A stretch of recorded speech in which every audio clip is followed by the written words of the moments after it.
Pembusukan penjaga konstitusi.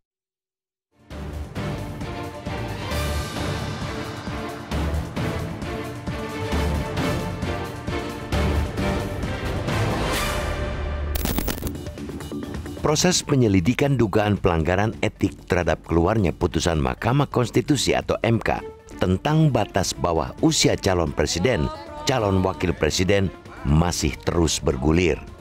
Hingga kemarin, Majelis Kehormatan Mahkamah Konstitusi atau MK-MK yang diketuai Jimli Asyidiki masih memeriksa pihak-pihak yang terkait dengan keluarnya putusan kontroversial tersebut. Dalam perkembangannya, Jimli yang merupakan mantan ketua lembaga ini mengakui putusan perkara nomor 90 PUU-21 Romawi _2023 tersebut bermasalah. Bahkan pakar tata negara ini juga menyatakan berdasarkan pasal 17 ayat 7 Undang-Undang Kekuasaan Kehakiman, putusan ini bisa dibatalkan melalui rapat permusyawaratan hakim atau RPH oleh majelis berbeda. Walaupun pihak yang diuntungkan dengan putusan tersebut akan berargumen MK-MK tidak bisa membatalkan putusan MK karena putusan MK-MK hanya mengikat bagi pribadi hakim konstitusi, bukan terhadap putusan.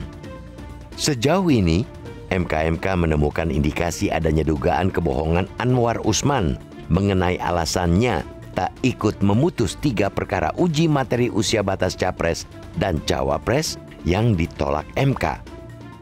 Temuan lain yang terungkap dalam sidang MK-MK ini adalah dokumen perbaikan permohonan Almas Saki Biru yang tidak ditandatangani baik oleh kuasa hukum maupun Almas. Selain itu, MK-MK menyebut sudah mengantongi bukti rekaman kamera pengawas atau CCTV mengenai kejanggalan pendaftaran gugatan perkara nomor 90 PUU-21 Romawi _2023 itu.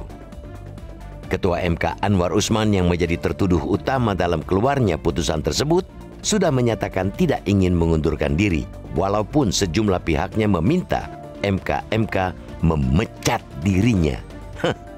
Saudara ipar Presiden Joko Widodo itu dengan enteng mengatakan, jabatan ditentukan oleh Allah Subhanahu wa Ta'ala.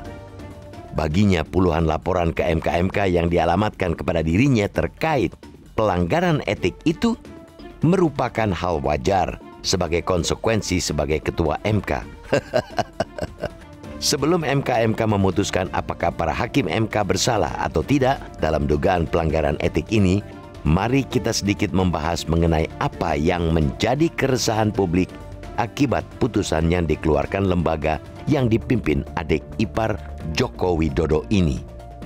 Sekali berketua MK seharusnya atau pastinya sudah memahami betul salah satu tujuan gerakan reformasi ketika menjungkalkan kekuasaan Presiden Soeharto pada 1998 lalu, yaitu memberantas korupsi, kolusi, dan nepotisme atau KKN. Artinya, begitu ironis apabila pejabat tinggi sekali berketua MK tidak paham dengan tujuan reformasi yang prosesnya melalui darah dan air mata. Sayangnya, ketua MK di sini justru secara nyata malah menghidupkan lagi apa yang hendak diberantas saat rezim Orde Baru berkuasa ini, yaitu nepotisme atau perbuatan melawan hukum yang dilakukan penyelenggara negara demi menguntungkan kepentingan keluarganya. Apalagi pemberantasan praktik nepotisme ini masih tercantum dalam ketetapan Majelis Permusyawaratan Rakyat atau MPR nomor 11 Romawi _1998 tentang penyelenggaraan negara yang bersih dan bebas KKN. Ketua MK pun juga seharusnya paham betul istilah nepotisme berasal dari bahasa Latin nepos atau nepotismo atau dalam bahasa Inggris nephew yang artinya keponakan. Wali Kota Gibran Rakabuming Raka yang diuntungkan dalam keluarnya putusan MK ini merupakan keponakan dari Anwar Usman. Seharusnya Anwar Usman sadar putusan MK ini menjadi biang kerok dari semua kegaduhan dan sumber politik dinasti yang meresahkan publik belakangan ini. Putusan MK yang menambah norma baru persyaratan Capres-Cawapres, yakni selain berusia paling rendah 40 tahun atau pernah sedang menduduki jabatan yang dipilih melalui pemilihan umum termasuk pemilihan kepala daerah, memberikan karpet untuk Gibran sebagai cawapres yang mendampingi Capres Prabowo Subianto. Kini masyarakat tentu berharap Jimli dan para anggota MK-MK bisa berani mengambil putusan cepat sekaligus tegas dalam penanganan dugaan pelanggaran etik yang dampaknya seperti meludahi amanat reformasi ini. Apalagi putusan tersebut terkait langsung dengan proses penyelenggaraan Pilpres 2024 yang saat ini sudah berjalan. Dengan kerusakan sistem bernegara yang ditimbulkan akibat putusan ajaib ini, pemecatan sebagai hakim MK bisa dikatakan sebagai hukuman teringan. Jangan biarkan pembusukan terjadi di lembaga yang berperan sebagai penjaga konstitusi ini.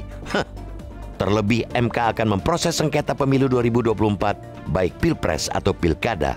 MK merupakan Mahkamah Konstitusi, bukan Mahkamah Keluarga.